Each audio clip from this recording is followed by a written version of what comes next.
For the second time at this racetrack, but no matter where you looked, in and around the field, there were storylines going on all over the place. So for more, let's get our AT&T race break with Bob Diller. Bob? Well, JR, of course, a lot of talk about that final restart. Everybody going all over the place. And Tony Stewart not happy at all with Joey Lagano. Joey threw the block on the 14 for sure, spun his tires a little bit. And Joey told me after the race that he had to protect his line, and that's why he threw the block on Tony Stewart. But then it was a mad rush at the end of the race, both drivers trying to discuss things. They really never got a chance to talk with each other. Joey Lagano, according to Tony Stewart, threw a water bottle at him at one point. We spoke to both drivers after the race. Well, Joey spun the tires on the restart, and, everybody had trouble with that. So, but it's not my fault that he spun the tires. And for a guy that's been complaining about how everybody else is driving here, and in him to do that, it's a double standard.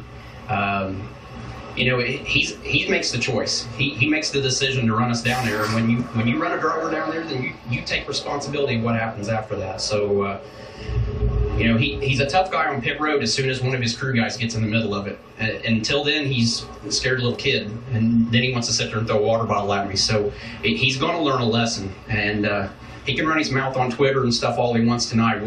I got plenty of people that are going to watch for that, and but it's time he learns a lesson. He's run his mouth long enough. He's sat there and done this double standard. He's nothing but a little rich kid and has never had to work in his life. So he's going to learn with us working guys that had to work our way up, how it works. I was on the restart there with the 18 car, and he was spinning his tires. The rule is, NASCAR's rule is you can't beat the leader to the start-finish line.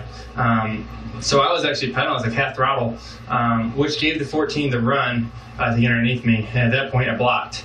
That's what Tony's upset about. I understand that he's upset about that.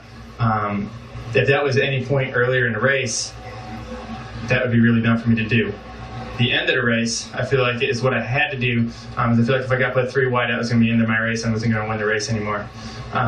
So I feel like I did what I had to do there to keep myself in position. I understand that frustrated him and made him angry, and I ran him down on the flat. And I'll talk to him about that. He still takes the responsibility on himself. I mean, he has that right. He has the choice to do that. I mean, he's in control of his car, but if he ever turns down a cross in front of me again, I don't care what lap it is, he won't make it through the other end of it. If I didn't hit the chip, he wouldn't have made it through turn 1 to begin with. So, I'm tired of these guys doing that stuff, and especially out of a kid that's been griping about everybody else, and then he does that the next week. I mean, he's sent Denny to the hospital and screwed our day up. So, he's talked the talk, but he hasn't walked the walk yet. He's always got his crew guys walking the walk for him. He said he wants to call you this week. Will you accept that phone call? Hell no. If he wants to talk about it, we'll talk about it. So after he threw the water bottle at me like a little girl, we'll go at it now. I'm not going to listen. I got nothing. I don't care what he has to say. It's just words right now. Actions speak louder than words. So you can tell a lot of emotion between Tony Stewart and Joey Lagano. Lagano a little bit more subdued, trying to protect his version of the story. At the same time, there was a battle right to the finish between Denny Hamlin and Joey Lagano. We know what happened